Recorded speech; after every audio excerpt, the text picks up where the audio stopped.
కూడా ప్రత్యేకమైన వందనాలు తెలియజేస్తుంటున్నాను. ప్రియమైన వాళ్ళరా, నేను పుట్టి పెరిగింది హుబ్లీలో. అప్పుడప్పుడు మేము బళ్ళారి ప్రాంతానికి ఇక్కడ రంగాపురం దగ్గరికి ఎక్కువ వచ్చేవారు. మా తండ్రి గారు ప్రకాశ్రావు గారు హుబ్లీలో విశ్వాసులు సువార్త నిమిత్తమై ఆ స్థలాలకు వెళ్తున్న సందర్భాల్లో బళ్ళారి చుట్టుపక్కల హగరి, రంగాపురం ఆ ప్రాంతంలో వారు పరిచయం చేసే సమయంలో మేము పిల్లలుగా ఉన్నప్పుడు వారితో కలిసి ఈ ప్రాంతాన్ని సందర్శించే ఆ భాగ్యం ఆ దినాల్లో మాకు కలిగింది. ఆ తర్వాత చాలా దినాల తర్వాత మరొకసారి ఇలాగున మీ మధ్య దేవుని వాక్యాన్ని పంచుకున్నట్టుకు ప్రభు ఇచ్చిన అవకాశం బట్టి కూడా దేవునికి స్తోత్రాలు చెల్లిస్తుంటున్నాను. ప్రియమైన వాళ్ళరా, మనం దేవుని వాక్యాన్ని చదువుకుందాం. మన సమయం లోపుగానే మనం ముగించుకుందాం. పరిశుద్ధ గ్రంథంలో నుంచి లేవియాకాండం 8వ అధ్యాయము 1 నుంచి కొన్ని వచనాలు నేను చదువుతాను. లేవియాకాండము 8వ అధ్యాయము 1 నుంచి కొన్ని వచనాలు నేను చదువుతాను. పరిశుద్ధ గ్రంథంలో 86వ పేజ్ నంబర్లో ఉంటుంది, పాత నిబంధనలో. మరియు యెహోవా, నీవు అహరోనును అతని కుమారులను, వారి వస్త్రములను, అభిషేక తైలమును, పాప పరిహారార్థ బలి రూపమైన కోడెను, 2 పొట్టేళ్లను, గంపెడు పొంగని భక్ష్యములను తీసుకొని ప్రత్యక్షపు గుడారం యొక్క ద్వారం వద్దకు సర్వ సమాజంను సమకూర్చమనగా యెహోవా మోషేకు ఆజ్ఞాపించినట్లు అతడు చేసెను. సమాజము ప్రత్యక్షపు గుడారం యొక్క ద్వారమునొద్దకు కూడిరాగా మోషే సమాజముతో, చేయవలెనని యెహోవా ఆజ్ఞాపించిన కార్యము ఇదే అనెను. అప్పుడు మోషే అహరోనును అతని కుమారులను దగ్గరికి తీసుకుని వచ్చి నీళ్లతో వారికి స్నానము చేయించెను.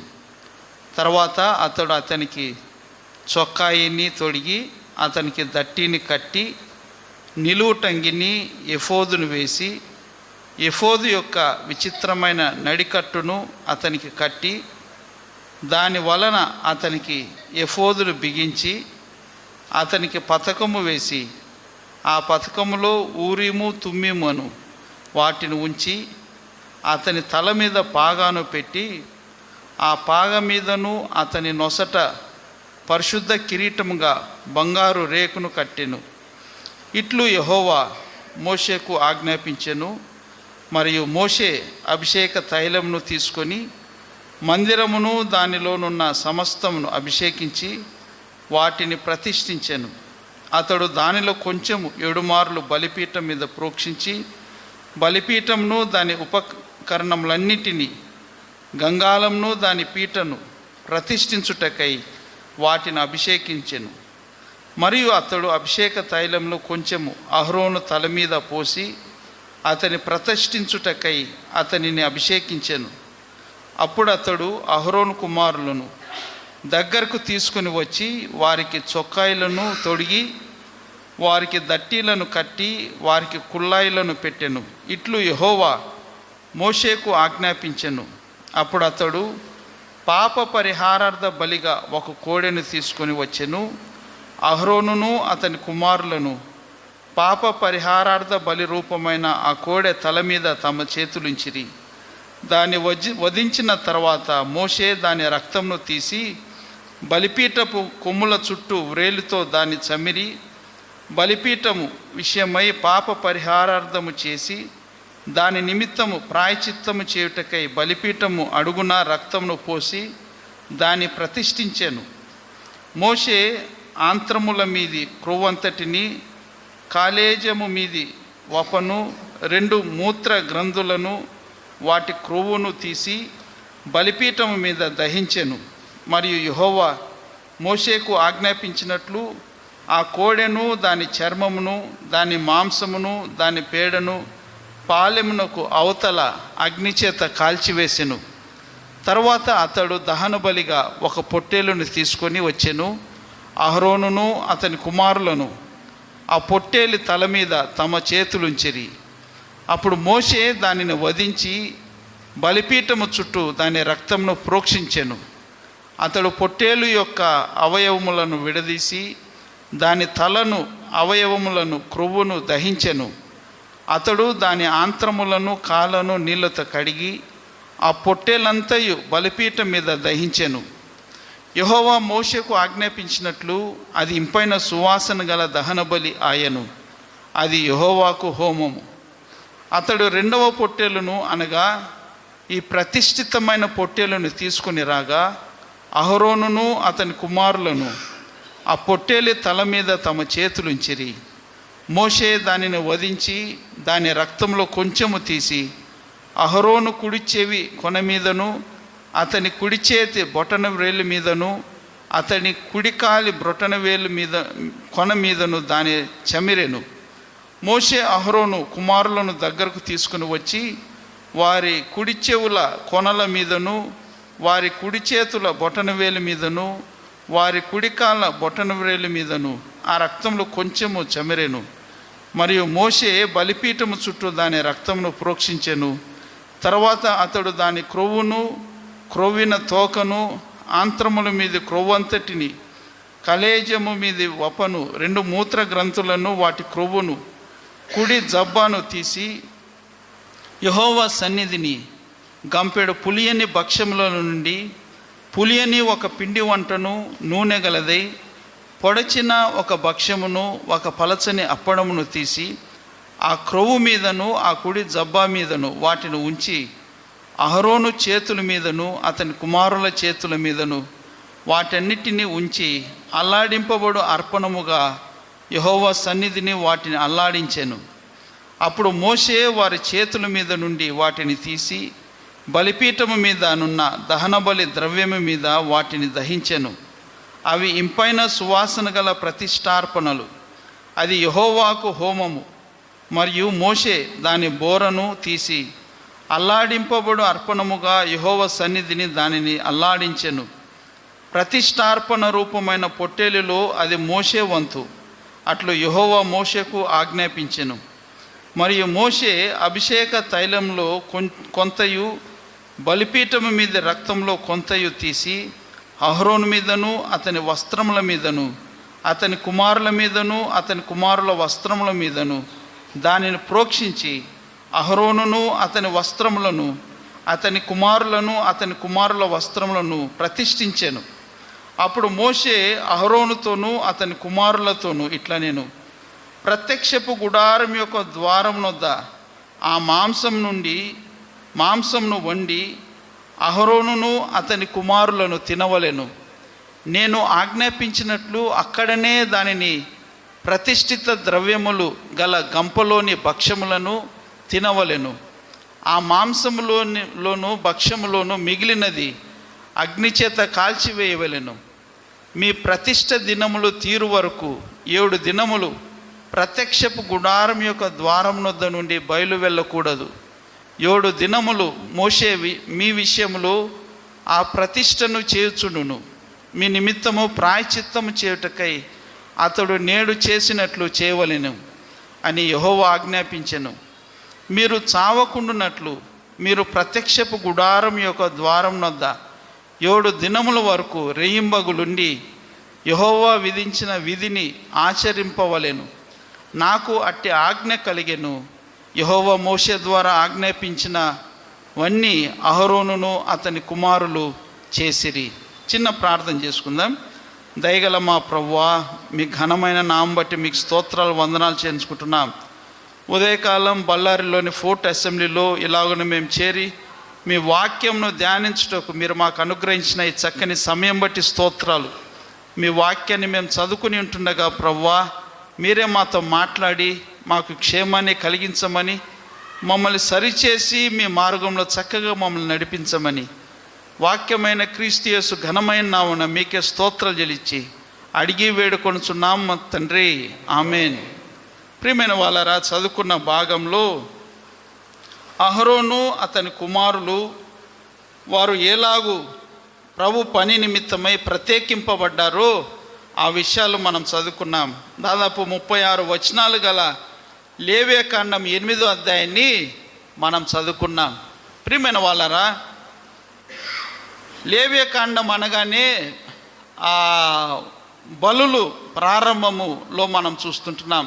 దహన బలి, నైవేద్యము, సమాధాన బలి, పాప పరిహారార్థ బలి, పాప పరిహారార్థ బలి అని 5 బలులను గురించి విశేషంగా మనం చూస్తుంటున్నాం. లేవ్యకాండం మొత్తము చదువుతున్నప్పుడు పరిశుద్ధత అనే విషయం పైన మనము ఎక్కువ, లేకపోతే వాక్యములు ఎక్కువగా మాట్లాడుతున్నట్లుగా మనం చూస్తుంటున్నాం. పరిశుద్ధత సంఘంలో కూడా ఉండవలసినది. పరిశుద్ధత, ప్రత్యేకత, పవిత్రత సంఘంలో ఇవి మూలమైనవి. పరిశుద్ధంగా మనం ఉండాలని ప్రభు కోరుతూ ఉన్నాడు. సాతానుడు ఏం కోరుతాడంటే పరిశుద్ధంగా ఉండకూడదు అని వాని ఇష్టం. ప్రభు ఏం కోరుతాడు? పరిశుద్ధంగా ఉండాలని కోరేవాడు ప్రభువు. సాతానుడు వాడేం కోరుతాడంటే సంఘంలో ఉన్న పరిశుద్ధులు పేరుకు పరిశుద్ధులుగానే ఉండాలి, కానీ వారి జీవితాలు పరిశుద్ధంగా ఉండకూడదు అని ఆశించేవాడు సాతానుడు. కాబట్టి మనము జాగ్రత్తగా ఈ లోకంలో జీవించాలి. మనకన్నా గొప్పవాడు సాతానుడు. ప్రియమైన వాళ్ళరా, మనం సాతానును తక్కువగా అంచనా వేసే దానికి వీలు లేదు.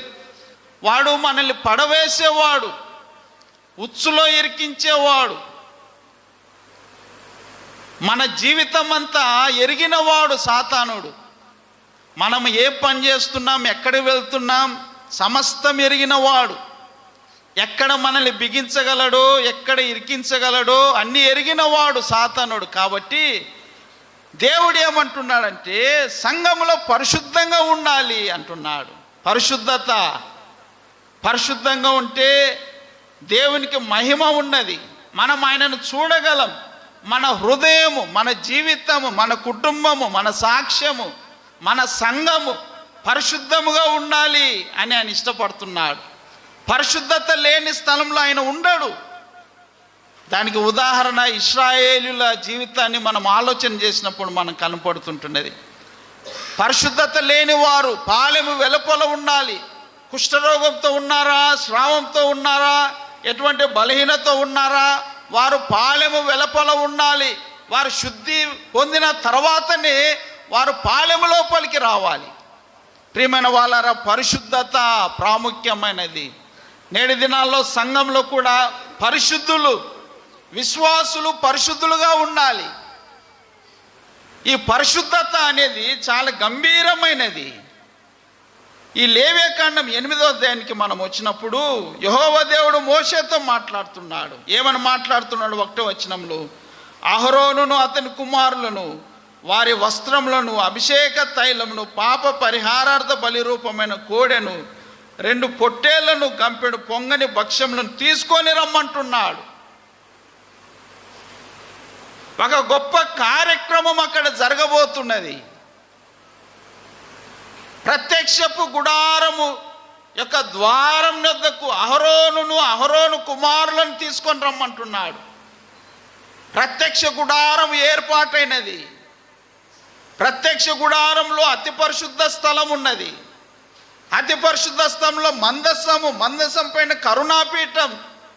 ఆ కరుణాపీఠం 2 కెరూబుల మధ్యలో యెహోవా మహిమ, షెకినా మహిమ.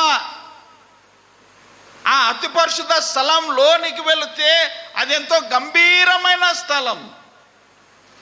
ఆ తర్వాత పరిశుద్ధ స్థలంలో దీపవృక్షం ఉన్నది, సన్నిధి రొట్టెల బల్ల ఉన్నది, ధూప వేదిక ఉన్నది, పరిశుద్ధ స్థలం. ఆ తర్వాత ఆవరణంలో గంగాలము తర్వాత ఆ బలిపీఠము. ద్వారం దగ్గర నుంచి చూస్తే మొదట బలిపీఠం ఉన్నది. లోపల నుంచి బయటకు వస్తుంటే ఆఖరణ బలిపీఠం కనపడుతుంటున్నది. ప్రియమైన వాళ్ళరా, వస్తువులన్నీ సిద్ధముగా ఉన్నవి. ప్రత్యక్ష గుడారం అంతా ఉన్నది. ఇప్పుడు ఆ గుడారంలో ఏం జరగాలంటే సేవ జరగాలి. గుడారం ఉన్నది, బలిపీఠం ఉన్నది, గంగాళం ఉన్నది, ధూప వేదిక ఉన్నది, దీపవృక్షం ఉన్నది. ఇప్పుడు సేవ జరగాలి. సేవ చేసేవారు కావాలి. దేవుని మందిరంలో పని చేసేవారు కావాలి. అంత సిద్ధముగా ఉన్నది. యెహోవా దేవుడు ఏం చేశాడంటే అహరోను కుమారులను ఏర్పాటు చేసుకున్నాడు. ఇశ్రాయేలులో ఎన్ని గోత్రాలు ఉన్నవి? 12 గోత్రాలు ఉన్నవి. వారి కాల్బలం ఒకసారి చెప్పాడు. ఎంతమంది అంట? దాదాపు 6 లక్షల మంది ఉన్నారు. అంత గొప్ప జనాంగములో, గొప్ప జనములో యెహోవా ఎవరిని ఏర్పాటు చేసుకున్నాడంటే, ఎవరిని? అహరోనును అతని కుమారులను. ఎక్కడ పనిచేయటకు? ప్రత్యక్ష గుడారంలో పనిచేయటకు. ప్రత్యక్ష గుడారం మన ప్రభువైన యేసుక్రీస్తును చూపించేదిగా ఉన్నది. ఆయన పరిశుద్ధత, ఆయనకు పరిచర్య. ప్రియమైన వాళ్ళరా, ఈ ప్రత్యక్ష గుడారమును మనం ఆలోచన చేసినప్పుడు ఆ ప్రతి వస్తువులో ప్రభు కనపడుతున్నాడు. బంగారం తీసుకున్నా, వెండి తీసుకున్నా, తుమ్మకర్ర తీసుకున్నా, ఇత్తడి తీసుకున్నా, సన్ననార తీసుకున్నా, ఏ వస్తువు తీసుకున్నా మన ప్రభువైన యేసుక్రీస్తు అందులో ఇమిడి ఉన్నాడు. వాటన్నిటిని మనం ధ్యానం చేస్తుండగా మన ప్రభు ఎంత గొప్పవాడు. ఆ గొప్పవాడైన ఆ ప్రభు ఎదుట పరిచర్య చేయుటకై దేవుడు ఎవరిని ఏర్పాటు చేసుకుంటున్నాడంటే అహరోను కుమారులను. అహరోను కుమారుల భాగ్యం ఎంత గొప్పది ప్రియమైన వాళ్ళరా. చాలామంది ఉండగా యెహోవా దేవుడు వారిని ఏర్పాటు చేసుకున్నాడు. మనం లేవియకాండం 8వ అధ్యాయం చదువుకుంటున్నాం. ఈ భాగం మనకి ఇంకా బాగా అర్థం కావాలంటే లేవియకాండం 8వ అధ్యాయంలో వారిని తీసుకొని వచ్చి ద్వారం యొద్ద నిలబెట్టి వారికి చేసే కార్యక్రమాలని మనం చూస్తున్నాం. దీన్నే ఇంకా కొంచెం క్షుణ్ణంగా నిర్గమకాండం 28వ అధ్యాయంలో మనం చూస్తుంటున్నాం. అర్థమయ్యేదానికి లేవియకాండం 8వ అధ్యాయం అర్థం కావాలంటే నిర్గమకాండం 28వ అధ్యాయాన్ని మనం చదివితే మనకి ఇంకా కొంచెం అర్థమవుతుంది. ప్రియమైన వాళ్ళరా, నిర్గమకాండం 28వ అధ్యాయము 1వ వచనాన్ని నేను చదువుతాను. దయచేసి గమనించండి. మీకు రాసుకునే దానికి నోట్స్ అంత విశేషంగా ఉండదు, కానీ మీరు వింటుంటే ఏదో ఒక 1-2 ముక్కలు మీ మనసులో పడిపోతాయి. రాసుకునే వారు రాసుకోండి. అది ఎక్కువ ఆలకించితే మనకు మేలు ఉన్నది. దయచేసి ఇటు అటు తిరగకుండా దేవుని సన్నిధానంలో నిశ్శబ్దంగా ఉంటే కొన్ని నిమిషాలు దేవుని మాటలు ఆలకించడానికి మనకు సహాయకరంగా ఉంటాయి. నిర్గమకాండం 28వ అధ్యాయము 1వ వచనాన్ని నేను చదువుతున్నాను. మరియు నాకు యాజకత్వము చేయుటకై నీ సహోదరుడైన అహరోనును అతని కుమారులను, అనగా అహరోను కుమారులైన నాదాబును, అబీహును, ఎలియాజరును, ఈతామారును ఇశ్రాయేలులో నుండి నీ యొద్దకు పిలిపింపుము.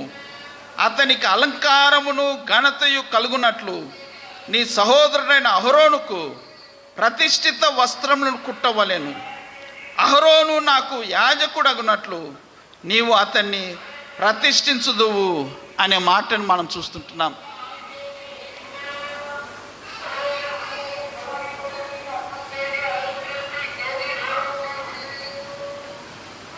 రండి లోపలికి రండి. ప్రియమైన వాళ్ళరా, ఈ భాగంలో మనం చూసినప్పుడు 1వ వచనం అంటున్నాడు, నాకు యాజకత్వము చేయుటకై. యాజకత్వము అనే గొప్ప సేవ మందిరములో ఉన్నది. 3వ వచనం అంటున్నాడు, నాకు అగునట్లు అంటున్నాడు.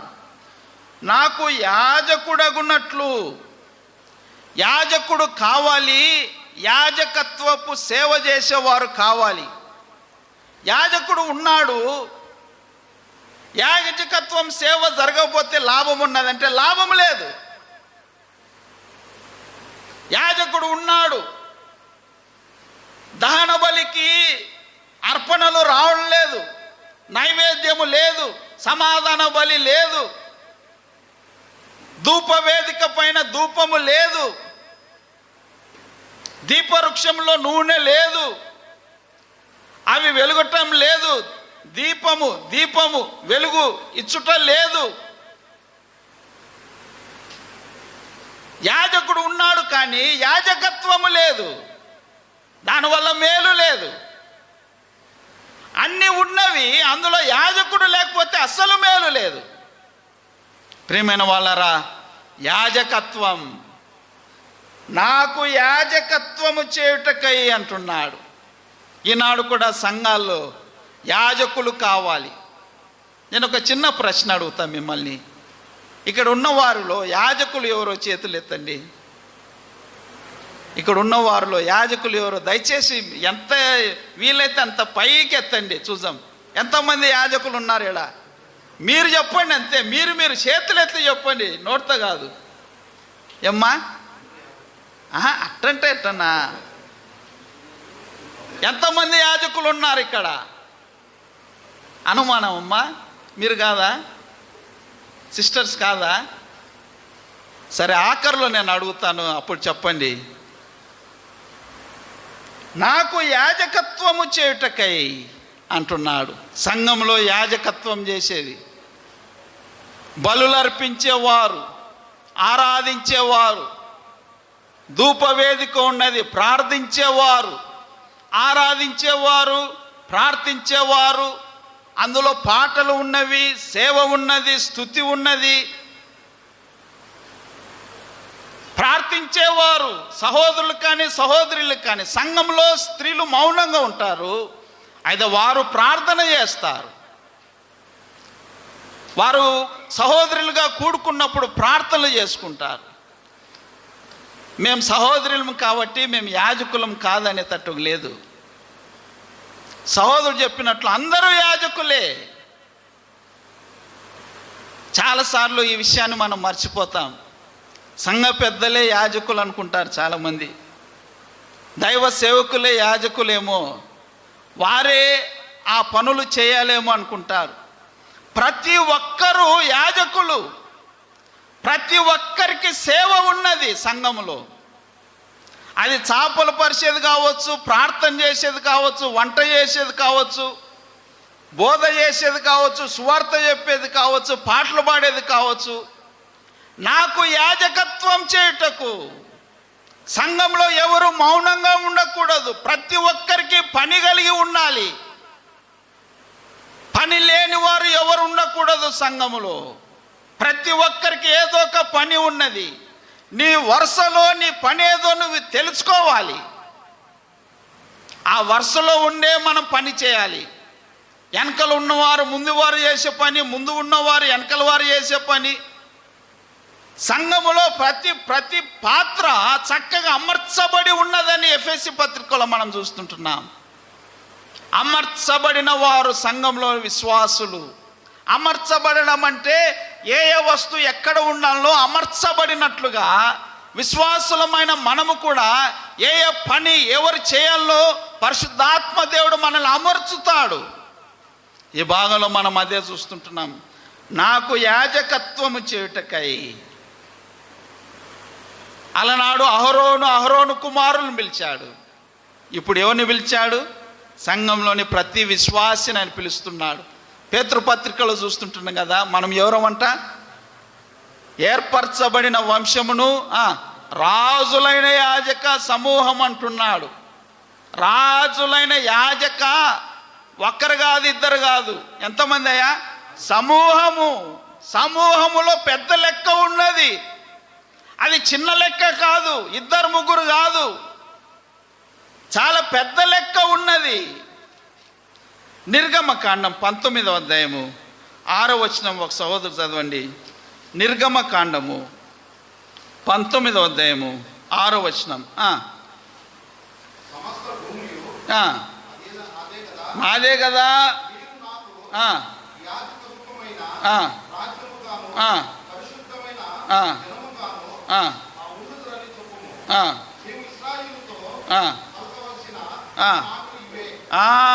చాలన్నా, నీవు ఇశ్రాయేలుతో పలకవలసిన మాటలు ఇవే. ఏమని అంటున్నాడు? సమస్త భూమి నాదే కదా. 6వ వచనం, మీరు నాకు ఏమన్నాడు? యాజక రూపమైన తర్వాత పదం చెప్పాలి. యాజక రూపమైన రాజ్యము, కింగ్డమ్. ఇది రాజ్యం. ఇశ్రాయేలీయులందరూ ఎలాగ ఉండాలని ఆయన ఇష్టపడుతున్నాడంటే యాజకులుగా ఉండాలని ఇష్టపడుతున్నాడు. ఇశ్రాయేలులంతా యాజకుల రాజ్యంగా ఉండాలని ఆయన ఇష్టపడ్డాడు. అయితే అది జరిగిందంటే జరగలేదు. వారు ఏం చేశారు?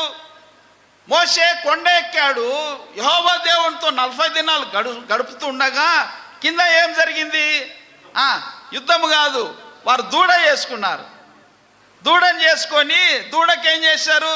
ఓ ఇశ్రాయేలు, నిన్ను ఐగుప్తు నుంచి తీసుకొని వచ్చిన దేవుడు ఈయనని ఆ దూడకు వారు పూజ చేస్తున్నారు.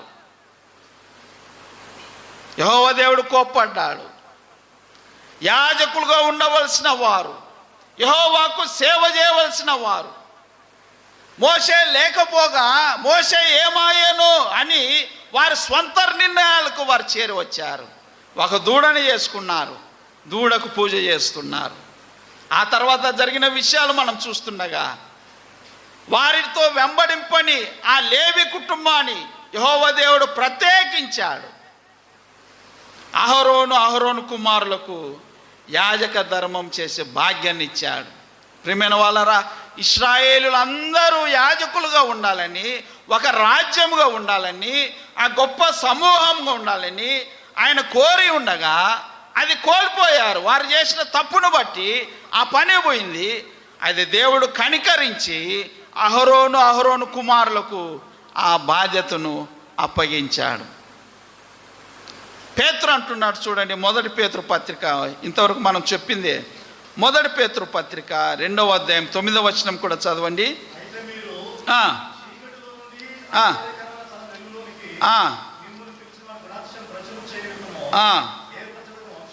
ఏర్పరచబడిన వంశము. ఈ మాట గమనించాలి. అయ్యా అమ్మ, మనం ఎవరము? రాజులైన యాజక సమూహము. వీఆర్ మెజారిటీ, మనం మైనారిటీ కాదు. ప్రపంచములో యాజక సమూహము, విశ్వాస గుంపు, పరిశుద్ధుల గుంపు, అది చాలా పెద్దది. మనం చాలాసార్లు నీరసిల్లిపోతుంటాం, భయములో ఉంటాం. అయ్యో మేము తక్కువ వారమే, మేము కొద్ది మందిమే, మా సంఘంలో కొంతమందే అనుకుంటారు. కానే కాదు, మనము బహు బలవంతులం, బహు ధన్యులం. మనం ఎవరంట? ఏర్పరచబడిన వంశం. ఈ వంశము మన వంశము, మన కులాలు, మన జాతి అన్ని కాదు. మన వంశము ఏ వంశం అంటే ఏర్పరచబడిన వంశం. ఎవరు ఏర్పాటు చేశారంటే యెహోవా దేవుడే ఏర్పాటు చేసుకున్నాడు. మనం ఏర్పాటు ఆ గొప్ప వంశంలోని వారం. అంతేకాదు, యాజక గుంపు, సమూహం అంటున్నాడు. అమ్మాయా, సాయంకాలం ఇప్పుడు నేను అడిగితే యాజకులు ఎవరని అడిగితే అందరూ ఎత్తుతారు. మనమందరం యాజకులం. ఆయన మనల్ని ఏర్పాటు చేసుకున్నాడు. అయితే సంఘంలో క్రమం ఉన్నది. పురుషులు చేయవలసిన పనులు పురుషులు, సహోదరులు చేయవలసిన పనులు సహోదరులు. పురుషులలో కూడా ఆ కృపావరాలు కలిగిన వారు వారి కృపావరం కొలది దేవుడు అనుగ్రహించిన కొలబద్దను బట్టి వారు పనులు చేస్తూ ఉంటారు. సంఘంలో ఇలాగున్న ప్రతి ఒక్కరూ పని కలిగి ఉండాలి. పని లేని వారు ఎవరు ఉండకూడదు. నేను వచ్చినాను వెళ్ళినాను అనేవారు ఉండకూడదు. సంఘంలో మనకు బాధ్యత ఉన్నది. పాటలు పాడేవారు పాటలు పాడాలి, ప్రార్థన చేసేవారు ప్రార్థన చేయాలి, బయట నుంచి పిలుచుకొని వచ్చేవారు పిలుచుకొని రావాలి, పరిచర్య చేసేవారు పరిచర్య చేయాలి. అబ్బో, ఎన్నో పనులు ఉన్నవి. ఆయనకు యాజకత్వం కావాలి. మందిరం ఉన్నది, మందిరంలో పాటలు పాడేవారు లేరు. మందిరం ఉన్నది, మందిరంలో ప్రార్థన చేసేవారు లేరు. మందిరం ఉన్నది, మందిరంలో కుటుంబాలు లేవు. దానివల్ల మేలు లేదు. ప్రియమైన వాళ్ళరా, నాకు యాజకత్వం కావాలి అంటున్నాడు. ప్రత్యక్ష గుడారము అరణ్యంలో నిర్మాణమై ఉంటున్నది. గంభీరమైన స్థలములో గంభీరమైన సేవ చేసేవారు కావాలి. మోషే అహరోను కుమారులను తీసుకొని రమ్మన్నాడు. నిర్గమకాండం 28వ అధ్యాయంలో మనం చదువుతుంటున్నాం. నిర్గమకాండం 28వ అధ్యాయము. ఆ కుమారుల పేర్లు చెప్పాడు. అబీహు, ఎలియాజరు, ఈతమారు, ఆ నాదాబు, వారి నలుగురిని ఇశ్రాయేలు నుండి నీ యొద్దకు వారిని పిలువింపు అంటున్నాడు. అమ్మాయ్యా, నిన్ను నన్ను పిలిచిన వాడు ఎవరు? మనల్ని ఎవరు వ్యక్తులు పిలిచిన వారు కాదు. అలనాడు యెహోవా దేవుడు అహరోను కుమారులను పిలిచాడు. ఈనాడు నిన్ను నన్ను కూడా ఆయన మనల్ని పిలిచాడు. దేనికి పిలిచాడు? ఆయన బిడ్డగా ఉండుటకు పిలిచాడు. దేనికి పిలిచాడు? మందిరంలో పరిచర్య చేయటం పిలిచాడు. మీరు ధ్యానం చేయండి. ఆయన నిన్ను ఎందుకు పిలిచాడు? ప్రభువా, నన్ను ఎందుకు పిలిచావు? నీ రక్తంతో నన్ను ఎందుకు కడిగావు? నీ పరిచర్యలో నేను ఏమి చేయాలి అడిగితే చెప్తాడు. చెప్పకుండా ఎవరు ఉండేవాడు కాదు. ప్రియమైన వాళ్ళరా, ప్రతి ఒక్కరూ ఆయన ఒక పనిని అప్పగిస్తాడు. సంఘములో ఆ పని చేస్తూ ఉంటే ఆ సంఘం ఎలాగూ సాగుతుంది? అది బలమైన సంఘముగా, క్షేమాభివృద్ధి కలిగిన సంఘముగా అది ముందుకు సాగుతుంది. ప్రియమైన వాళ్ళారా, నాకు యాజకత్వము చేయుటకై అహరోను కుమారులను పిలవమన్నాడు. 2వ వచనం, నిర్గమకాండం 28వ అధ్యాయము 2వ వచనంలో. 1వ వచనంలో ఆయన పిలుపును మనం చూస్తుంటున్నాం. 2వ వచనంలో మనం చూస్తే ఏం చేయమన్నాడు? 2వ వచనం, అతనికి అలంకారమును ఘనతయు కలుగునట్లు నీ సహోదరుడైన అహరోనుకు ఏం చేయాలి? కుట్టాలి అంటున్నాడు. ఏం కుట్టాలి? ప్రతిష్ఠిత వస్త్రములు కుట్టాలి. ఎందుకు కుట్టాలి? అతనికి అలంకారము ఘనత కలుగునట్లు. అమ్మాయ్యా, నీకు నాకు ఏం కలగాలని ఆయన ఇష్టపడుతున్నాడు చెప్పాలా? ఇంకా అక్కడ ఉన్న మాట 2వ వచనంలో ఫస్ట్ ఏమన్నాడు? అతనికి అలంకారము అన్నాడు. అలంకారము. 2వది ఘనత. అమ్మాయ్యా, అలంకారం ఎవరిస్తారు? ఆయన ఇచ్చేదే. మనము అలంకారం చేసుకుంటే అది చల్లదని వాక్యంలో ఉన్నది. అక్కడ ఒక వచనం ఉన్నది కదా, ఆ పిల్ల భీం పైన ఏమున్నది? ఇక్కడ చదవండి, ఏమన్నది? ఏం అలంకారం అది? అమ్మాయ్యా, ఏం అలంకారము? పరిశుద్ధ అలంకారముతో ఏమన్నాడు? ధరించుకొని. ఎక్కడ దొరుకుతాయి పరిశుద్ధ అలంకారము? బళ్ళారిలో ఏ ఏ ఏ షాపింగ్ మాల్లో దొరుకుతాయి. అయ్యా చెప్పండి, నేను వెళ్ళి కొనుక్కొని వస్తానంటారు చాలామంది. పరిశుద్ధ అలంకారం ఎక్కడ? దేవుని సన్నిధానికి రావాలంటే, దేవుణ్ణి స్తుతించాలంటే, దేవుని హెచ్చించాలంటే ఆయన ఏం కోరుతున్నాడంటే మనం ఏం ధరించుకోవాలంట? పరిశుద్ధత, పరిశుద్ధ అలంకారం. అలంకరింపబడిన వారు కావాలి. పెళ్లి కుమార్తె ఎలాగ ఉన్నది చెప్పాలి? అలంకరింపబడిన పెళ్లి కుమార్తె. పెళ్లి కుమారుడు ఎవరు? మన ప్రభువైన యేసుక్రీస్తు. పెళ్లి కుమార్తె ఎవరు? సంఘము. సంఘము ఎలాగున్నది? అలంకరింపబడిన సంఘముగా ఉన్నది. అమ్మాయ్యా, అలంకారణ. పేతురు అంటాడు కదా, బాహ్యమైన అలంకారణ మీకు అలంకారణ ఉండకుండా హృదయ సంబంధమైన అలంకారణ అంటాడు. అదేమన్నాడు? సాధువైనట్టు మృదువైనట్టు అన్నాడు. అక్షయ అలంకారం. సాధువుగా. సాధు అంటే ఏంది చెప్పాలా? సాధు అంటే సామాన్యమైనది, నోరు లేనిది, తిరిగా మాట్లాడను కుదరనిది. సాధు జంతువు అన్నాడు గొర్రెను. నాలుకని సాధు చేసుకోవాలి, కోపగించుకోకూడదు, కానీ మాటలు రాకూడదు. సాధువైన గుణలక్ష్యం. పరిశుద్ధాలంకారం ధరించుకొని ఆయన సన్నిధానంలోనికి రావాలి. మృదువైనవి, సాధువైనవి. ఎన్నో విషయాలు మనం చూస్తుంటున్నాం. పరిశుద్ధత. పరిశుద్ధ అలంకారణ ధరించుకొని రావాలి. వారు ముందు ఎలాగున్నారో లేఖనాల్లో మనం చూస్తుంటున్నాం. చూడండి, యెహెజ్కేలు గ్రంథము 16వ అధ్యాయంలో కొన్ని మాటలు మనం చూసుకుందాం. యెహెజ్కేలు గ్రంథము 16వ అధ్యాయము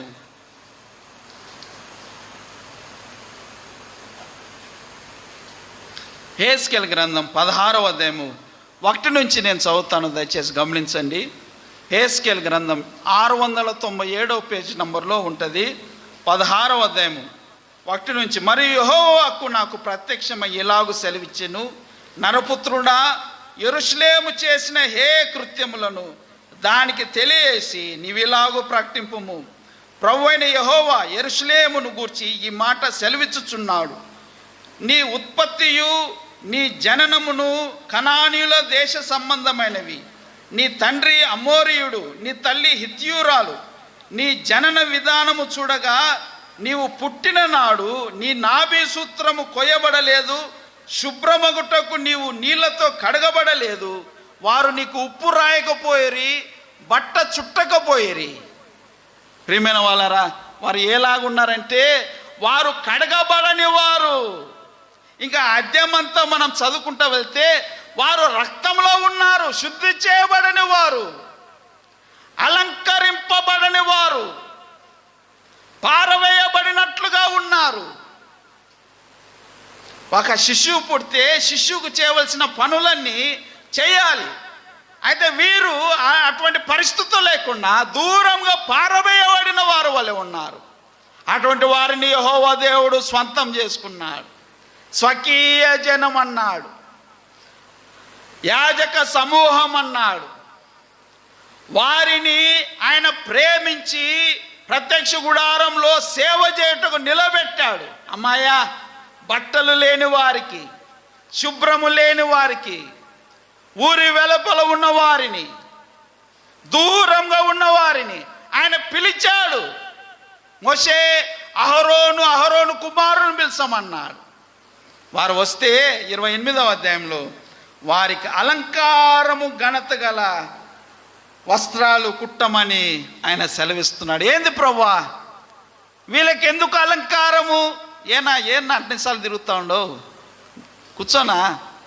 వీరికి ఎందుకు అలంకారం? ప్రియమైన వాళ్ళరా, అలంకారణ ఘనత అంటున్నాడు. ఈనాడు విశ్వాసులమైన మనకు కూడా మన అలంకారం ఏదంటే క్రమము. సంఘములో క్రమముగా ఉండేది. ఇందాక పెద్దలు ప్రకటన చేశారు, వచ్చిన వారు ఎలా కూర్చోవాలి? ముందు జరిగి కూర్చోవాలన్నాడు. ఎందుకు? సంఘంలో ఏముండాలి? మందిరంలో ఏముండాలి? అలంకారణ ఘనత ఉండాలి.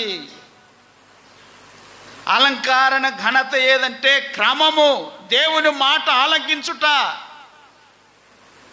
ఆయన మందిరంలో కూర్చొని ఉండుట, సమయానికి వచ్చుట.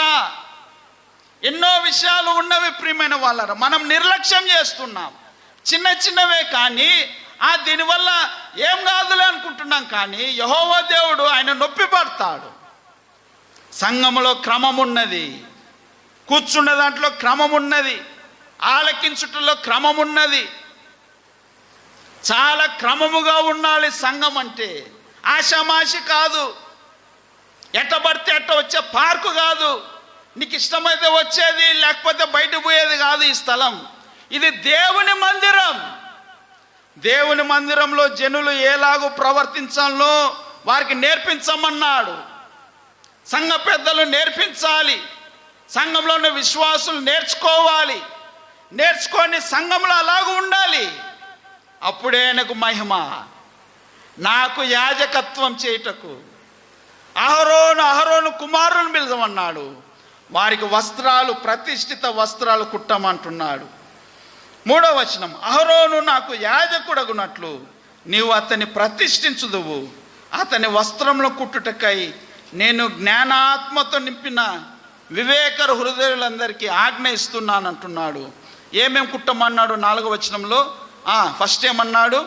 పతకము అన్నాడు. రెండోది ఎఫోదు నిలువుటంగి అన్నాడు. మూడోది విచిత్రమైన చొక్కాయి అన్నాడు. పాగా, దట్టి వారు కుట్టవలసిన వస్త్రములు అంటున్నాడు. ప్రియమైన వాళ్ళరా, యేస్కేలు గ్రంథంలో మనం చూచాం. ఆ శిశువు, ఆ యెరూషలేము, ఆ వారు ఎటువంటి పరిస్థితుల్లో ఉన్నారంటే సరైన రీతిలో లేరు. ఇప్పుడు వారికి ఏమి కుడుతున్నారంటే అలంకారము, ఘనత గల వస్త్రాలు.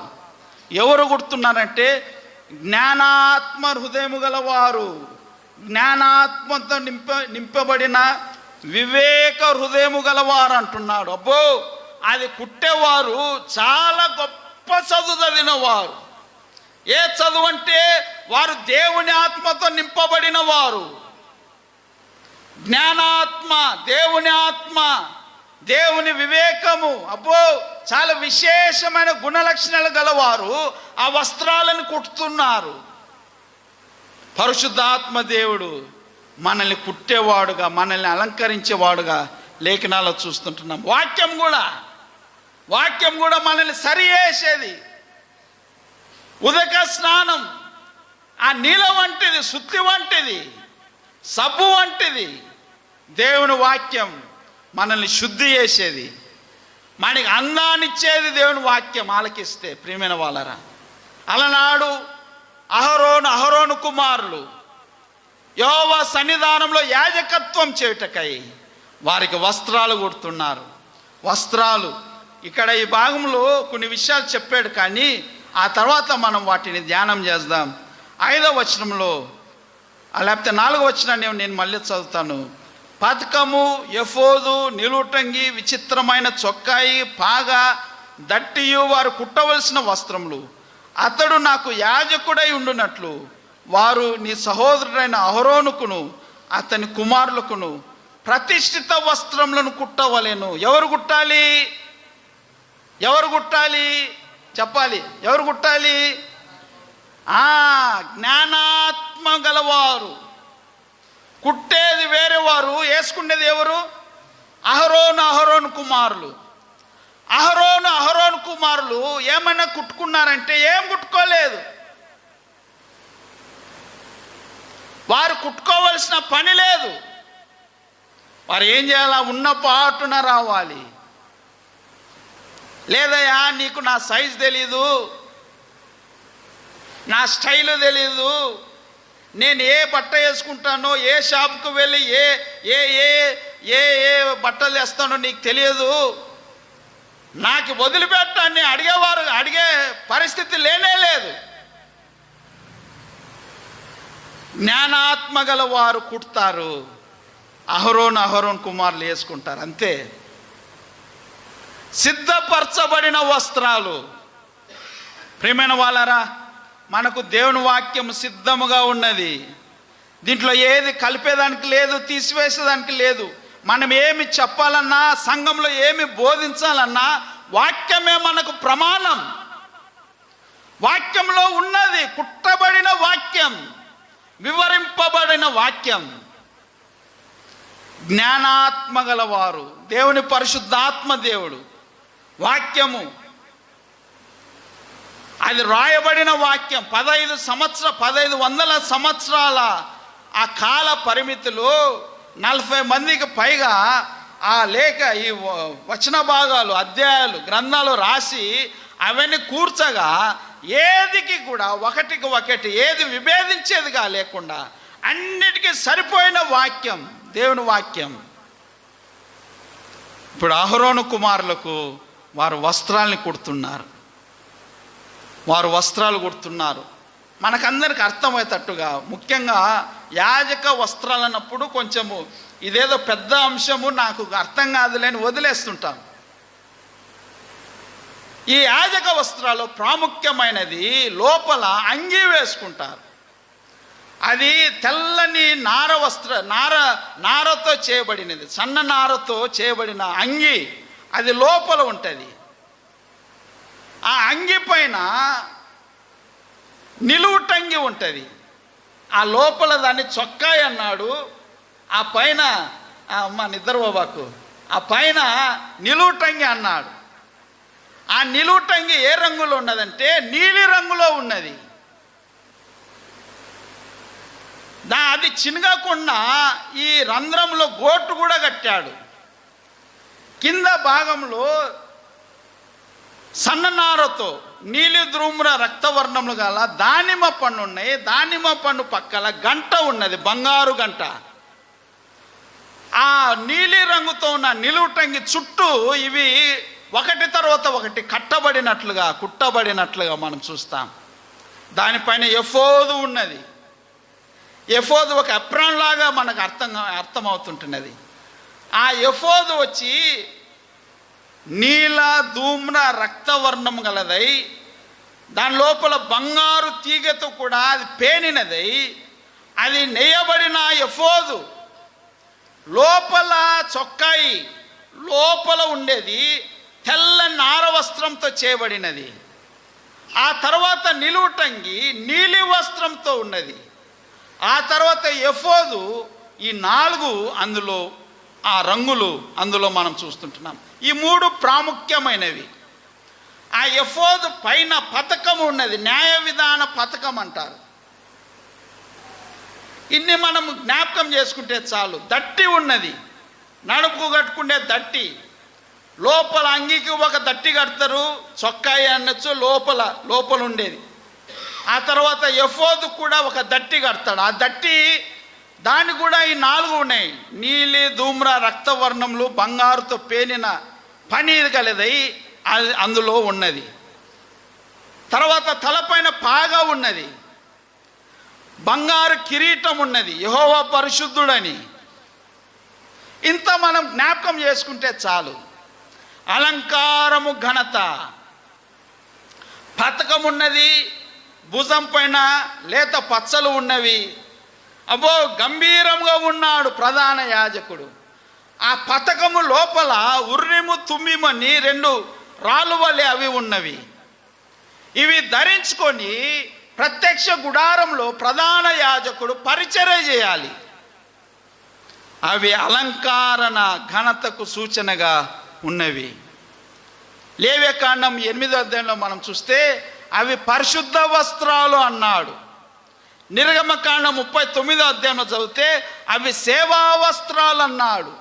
అమ్మాయ్యా, అహరోను కుమారులు, అహరోను ప్రధాన యాజకుడుగా అతడు ధరించిన వస్త్రాలు అవి అలంకారము, ఘనత, పరిశుద్ధత, సేవను చూపిస్తున్నవి.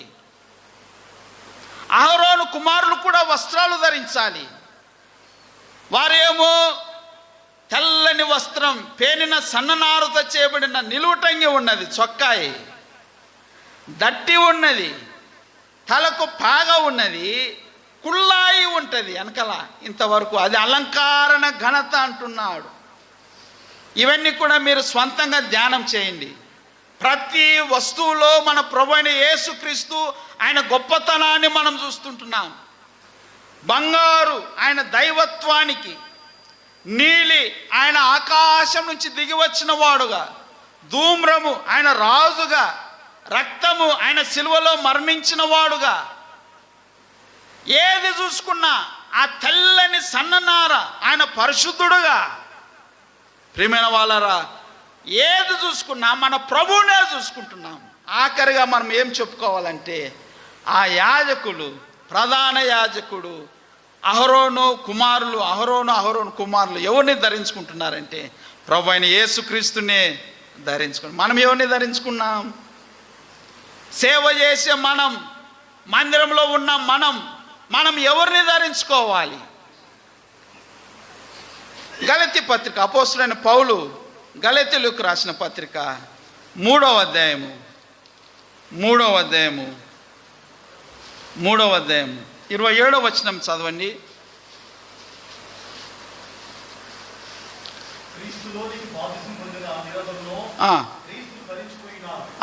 మనం ఎవరిని ధరించుకున్నామంటమ్మా? ఆయా, మనం ఎవరిని ధరించుకున్నాం? గట్టి చెప్పాలి. ఎవరిని ధరించుకున్నాం? క్రీస్తుని ధరించుకున్నాం. ఏ క్రీస్తుని? మన కొరకై వధింపబడిన క్రీస్తు, మన కొరకై శ్రమ పొందిన క్రీస్తు, సిలువలో రక్తము కార్చిన క్రీస్తు, ఆ ఎర్రని వాడు, ఆ తెల్లని వాడు, ఆ దైవత్వ గుణలక్షణాలు కలిగిన వాడు, ఆ పరిశుద్ధుడు, ఆ ప్రత్యేకమైన వాడు, పాపులలో చేరక ప్రత్యేకంగా ఉన్నవాడు. ఆయనను మనం ధరించుకున్నాం.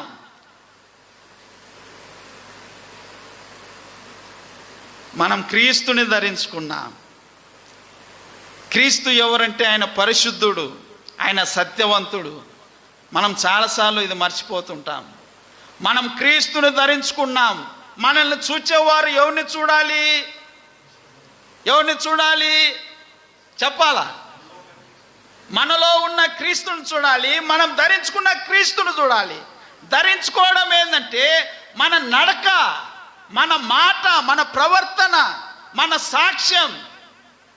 మనల్ని చూడకుండానే, మన చరిత్ర తెలియకుండానే మనం వీధులలో నడుస్తున్నా, ఆఫీసులలో పని చేస్తున్నా, మనం ఎక్కడెక్కడ ఉన్నా, మన బాధ్యతలో మనం ఉన్న వీళ్ళు ఎవరు?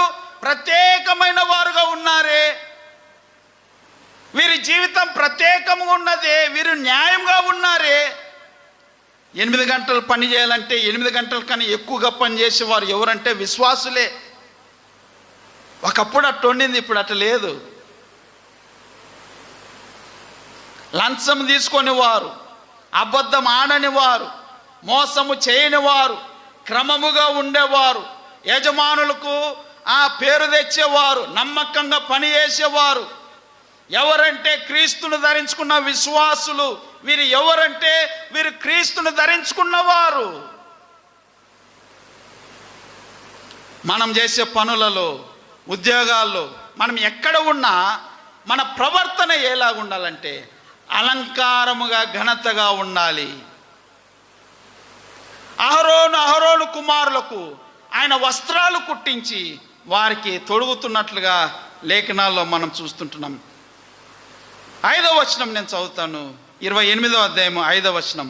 వారు బంగారును, నీల, ధూమ్ర, రక్తవర్ణములు గల నూలును, సన్ననారును తీసుకొని ఏం చేశారు?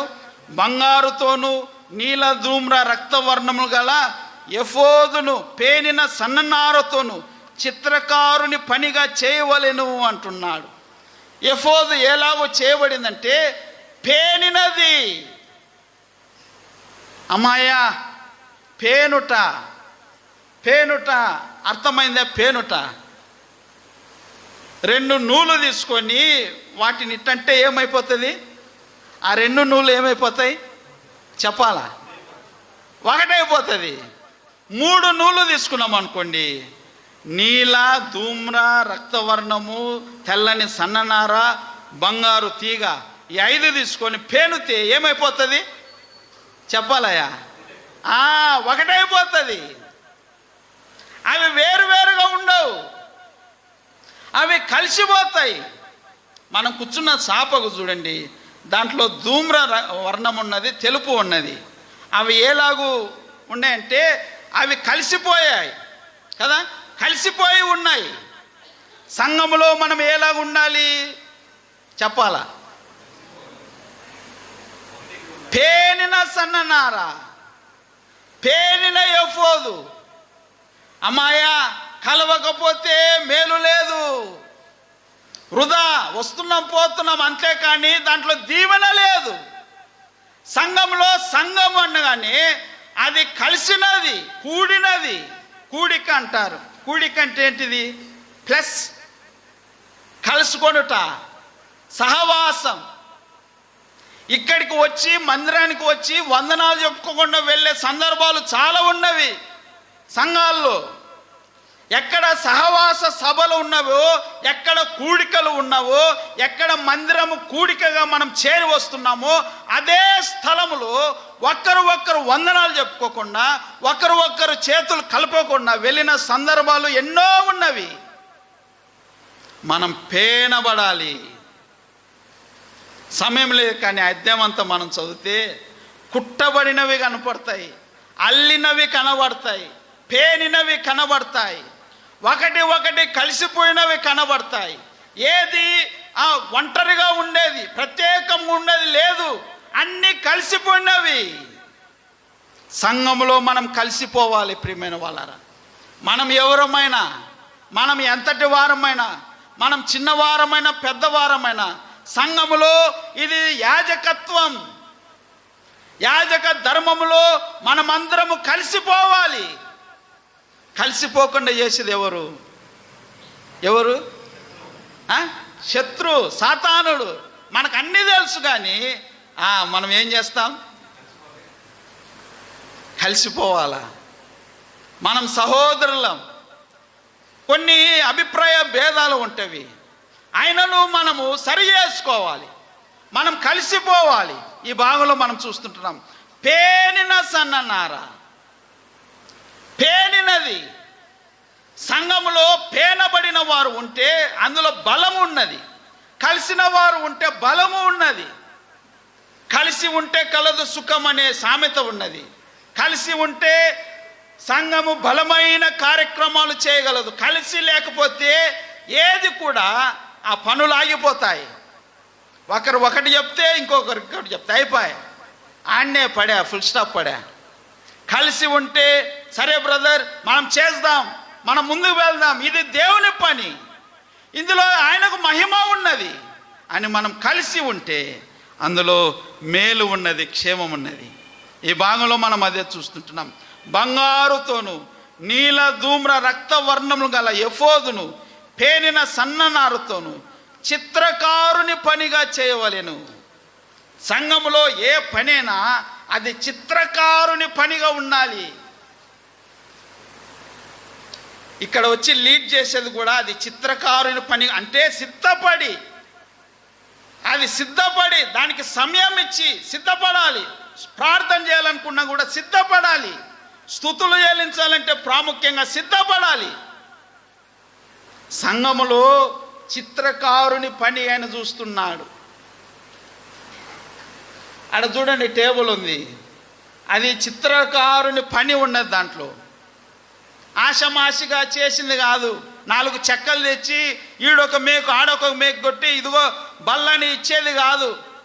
అందులో పని ఉన్నది, చెక్కబడినది, పాలిష్ వేయబడినది, కొలతలు సరిగా ఉన్నవి, దాని మొగ్గలు, పూలు, దాని కాలు, ఇవన్నీ మనం చూస్తే చిత్రకారుని పని.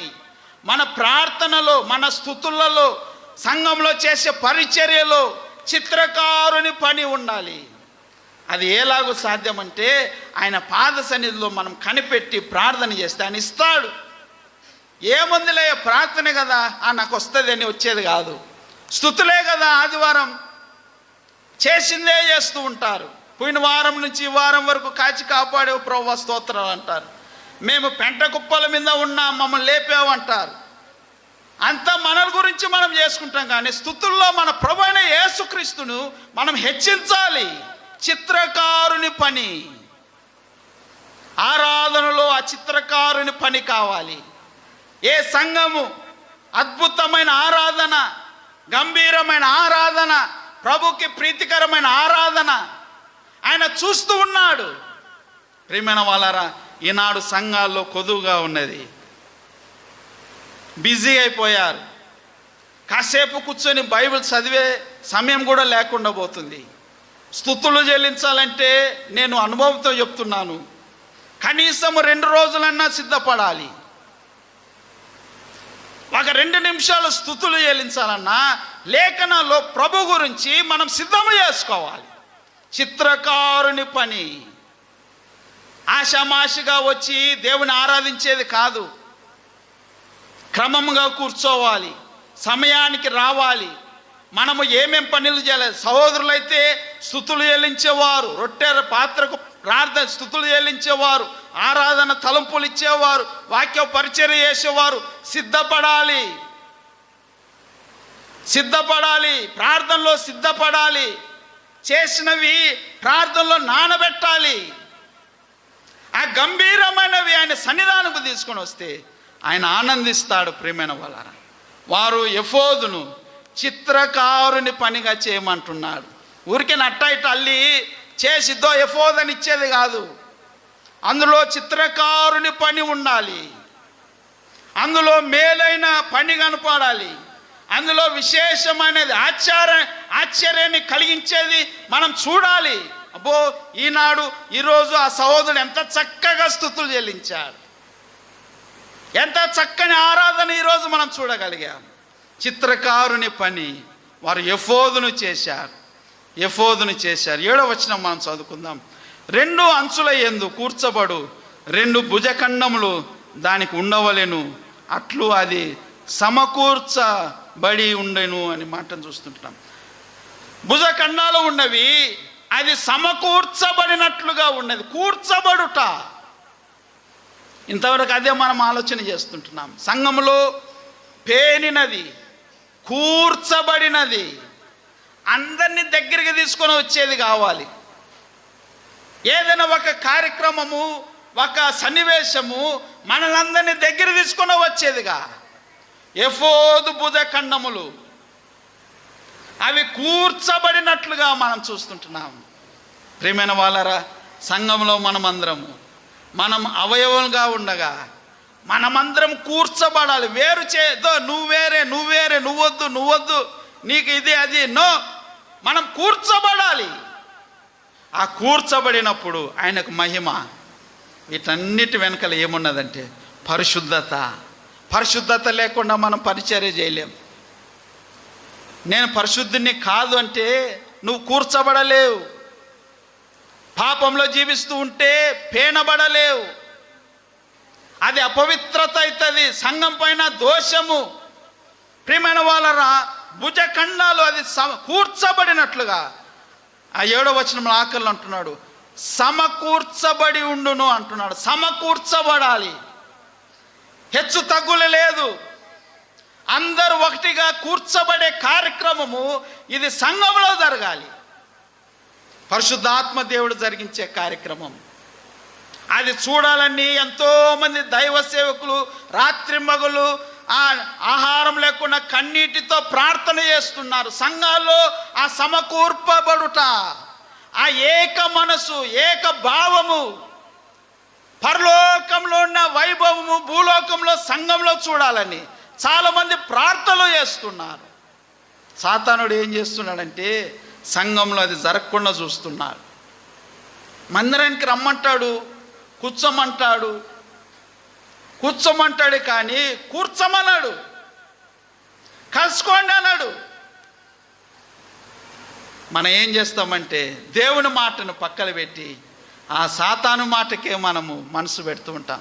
సమయం అవుతున్నది, మనం దాటిపోదాం. కూర్చబడాలి అంటున్నాడు. 8వ వచనం కూడా చదివి ముందు మరియు ఎఫోదు మీద నుండు విచిత్రమైన దట్టి దాని పనిరీతిగా ఏకాండమైనదై బంగారుతోను నీల ధూమ్ర రక్తవర్ణములు గల నూలుతోను పేనిన సన్ననారుతోను అదేం చేయబడాలి?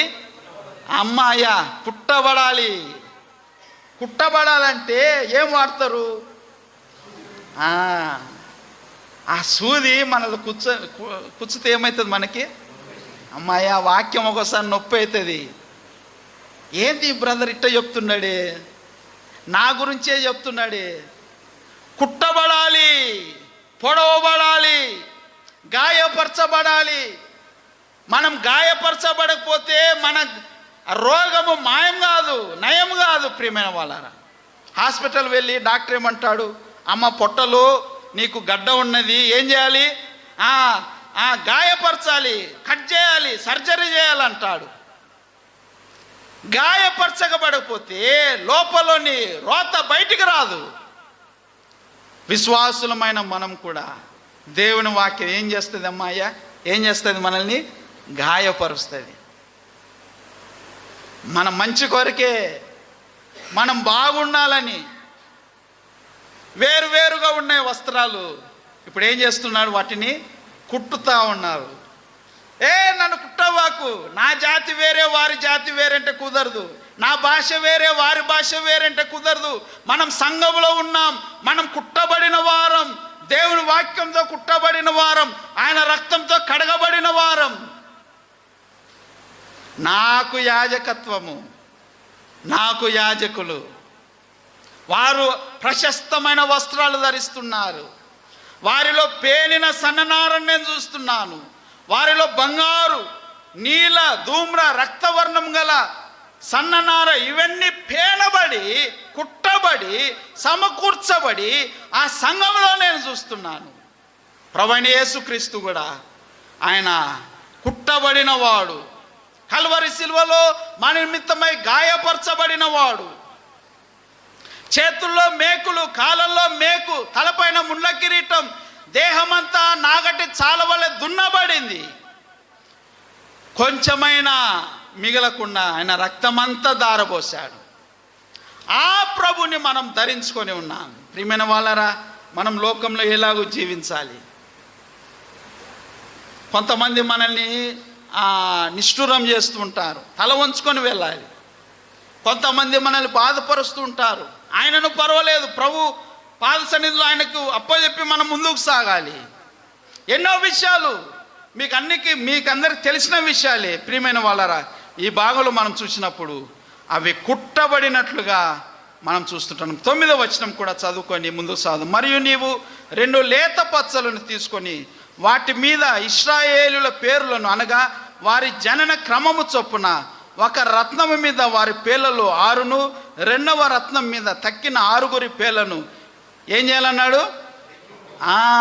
ఇప్పుడు చెక్కబడాలి, కుట్టబడాలి, చెక్కబడాలి. సంఘంలో ఇవే కార్యక్రమాలు. పౌడర్ వేసే కార్యక్రమాలు కాదు సంఘంలో. దువ్వెన తీసుకొని మెత్తగా దువ్వేది కాదు సంఘం అంటే. ఇక్కడ దెబ్బలు ఉన్నవి, ఇక్కడ గాయాలు ఉన్నవి, ఇక్కడ దేవుని మాట అవి కఠినమైనవి. ఈ భాగంలో మనం చూస్తుంటున్నాం. చెక్కబడాలి. చెక్కేటప్పుడు ఏమవుతుంది? చెక్కేటప్పుడు తప్పకుండా నొప్పి అవుతుంది. అది భాగంలో చూస్తే లేత పచ్చల పైన ఆ ఇశ్రాయేలుల 12 మంది పేర్లు చెక్కబడినట్లుగా లేఖనాల్లో చూస్తుంటున్నాం. యెషయా గ్రంథంలో చూస్తుంటున్నాం. మనల్ని ఎక్కడ చెక్కి ఉన్నాడంటే ఆయన తన అరచేతుల్లో చెక్కి ఉన్నాడు. ఆయన అరచేతులు చెక్కబడాలంటే ఆయన ఎంత గాయపరచబడినాడు ఆలోచన చేసావా?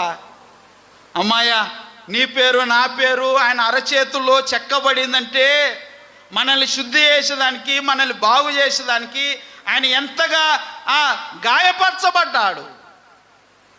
దేవుని సంఘంలో ఆయన మనల్ని చెక్కేవాడుగా ఉన్నాడు. ఆ చెక్కబడిన పేర్లు ఆ రత్నం పైన, ఆ 2 లేత పచ్చల పైన అవి ఉన్నట్లుగా లేఖనాల్లో మనం చూస్తుంటున్నాం. 11వ వచనంలో, ముద్ర మీద చెక్కబడిన వాటి వలె చెక్కడి వాని పనిగా ఆ 2 రత్నముల మీద ఇశ్రాయేలుల పేర్లను చెక్కి బంగారు జవలలో వాటిని పొదగవలెను అన్నాడు. అమ్మాయ్యా, బంగారు జవ అంటే ఒక బార్డర్ ఉన్నది. మీకు ఎవరికైనా ఉంగరాలు ఉన్నాయనుకోండి, ఉంగరాలు రాళ్ళు పెడుతుంటారు కదా, ఆ రాయి పోకుండా ఉండేదానికి ఆ రాయి చుట్టూ ఏం చేస్తాడు? ఒక గోటులాగా జవలాగా వేస్తాడు. అది ఏం చేస్తుంది? ఆ రాయిని పక్కకు పోనీకుండా భద్రపరుస్తుంది. అలాగున దేవుని వాక్యం, బంగారు వాక్యం, దేవుని కనుదృష్టి విశ్వాసులమైన మన పైన అది జవగా ఉన్నది. ప్రియమైన వాళ్ళరా, ఆయనలో ఉన్నావా? ఆయన మాట వింటున్నావా? ఆయన హద్దులో ఉన్నావా? ఆయన క్రమములో ఉన్నావా? ఆయన గోడ లోపల ఉన్నావా? ఆయన సరిహద్దు లోపల ఉన్నావా? నీకు మేలే, క్షేమం. దాటిపోతే నష్టం ఉన్నది. ఆ రత్నము ఎక్కడ ఉండాలో అక్కడే ఉండాలి. అది జవలో ఉన్నది అని ఈ భాగంలో మనం చూస్తుంటున్నాం. జవలో వాటిని పొదగవలెను. అందులో పని ఉన్నది. మనము సంఘంలో స్థిరపడాలంటే దేవుని వాక్యం ద్వారా మనం పొదగబడాలి. ఊరికనే సంఘంలో స్థిరంగా ఉండలేం. మనం ఎన్ని వాక్యాలు వినాలి, ఎంతగా మనం క్రమపరచబడాలి, ఎన్ని నేర్చుకోవాలి, ఎంత చక్కగా మనం తరబీదు పొందాలి, అన్నీ మనం చేయబడుతుండగా ఆయన ఏం చేస్తాడు? సంఘంలో మనల్ని నిలవబెడతాడు. ఊరికనే ఆషామాషిగా గాలికి ఇటు అటు కొట్టుకోబోయే చెట్టు ఆకు వలె ఉంటే మనకు మేలు లేదు. బరువైన వారం వలె ఉండాలి. మనం బరువుగా ఉండాలంటే మనలో ఏముండాలంటే దేవుని వాక్యం ఉండాలి. ఈ భాగంలో మనం చూస్తుంటున్నాం. ఆ జవలో అది పొదగబడి ఉన్నట్లుగా మనం చూస్తుంటున్నాం. 12వ వచనం, అప్పుడు ఇశ్రాయేలులకు జ్ఞాపకార్థమైన రత్నములనుగా ఆ 2 రత్నములను ఎఫోదు భుజముల మీద ఉంచవలెను. అట్లు జ్ఞాపకము కొరకు అహరోను తన 2 భుజముల మీద యెహోవా సన్నిధిని వారి పేర్లను భరించును. మరియు బంగారు జవలను మేలిమి బంగారుతో 2 గొలుసులను చేయవలెను. సూత్రము వల్లే అల్లిక పనిగా వాటిని చేసి అల్లిన గొలుసులను ఆ జవలకు తగిలింపవలెను అని చూస్తుంటున్నాం. అల్లిక పని, గొలుసు, ఇవన్నీ దేనికి సాదృశ్యం అంటే సంఘంలో ఐక్యతకు సాదృశ్యంగా ఉన్నది. గొలుసు, చైన్, ఒకరం కలవబడి ఉండాలి. గొలుసు తెగిపోతే ఏమవుతుంది? పనికి రాదు. సంఘంలో గొలుసు, సంఘంలో విశ్వాసులమైన మనము గొలుసుగా ఉండాలి. ఒక్క గొలుసు, వేరే వేరే గొలుసులు కాదు. ఇదంతా నా గొలుసు అని నువ్వు కట్టుకోపోయేది, ఇదంతా నా గొలుసు అని నువ్వు కట్టుకోపోయేది కాదు. గొలుసులు కట్టబడాలి, అవి భుజఖండాలకి కనెక్ట్ కావాలి. ప్రియమైన వాళ్ళరా, సంఘం అంటే ఎంత అమూల్యమైనది. సంఘాన్ని అనుభవించాలంటే, సంఘంలో ఐక్యతను మనం అనుభవిస్తే మేలు ఉన్నది, క్షేమం ఉన్నది. అలాగున్న సంఘంలో మనం సాగుతున్నప్పుడు ఎన్నో విషయాలు ఈ గ్రంథంలో మనం చూస్తుంటున్నాం. ఇంతటితో నేను ఈ భాగాన్ని ముగిస్తాను. ముందు సెషన్లో మనం ముందు చూసుకుందాం. సమయం ఎక్కువైంది. వాక్యంలో మనం ముందుకు సాగుతున్నాం కాబట్టి అలాగవుతున్నది. ఒకటికి మనం ముగించుకొని మరల కార్యక్రమానికి మనం వెళ్దాం. దేవుని వాక్యము మనకు వినబడుతుంటుండగా ప్రియమైన వాళ్ళారా, అందరూ తెరవబడిన హృదయంతో, ప్రభువా నన్ను సరిచే, ప్రభువా నాతో మాట్లాడు, ప్రభువా నేను కూడా యాజకుని, ప్రభువా నీవు యాజకత్వ సేవ చేయుటకై అలనాడు అహరోను కుమారులు పిలిచావు, నన్ను కూడా నీ పనిలో వాడుకో ప్రభువా, నేనేమి చేయాలి ఆయనను అడిగినప్పుడు ఆయన మనకు బాధ్యతను అనుగ్రహిస్తాడు. ఆ చిన్న పని అయినా నమ్మకంగా చేస్తే గొప్ప దీవెన, ఆశీర్వాదం ఉన్నది. అలాగున్న చేయుటకు ప్రభు మనకు సహాయం చేయనుగాక.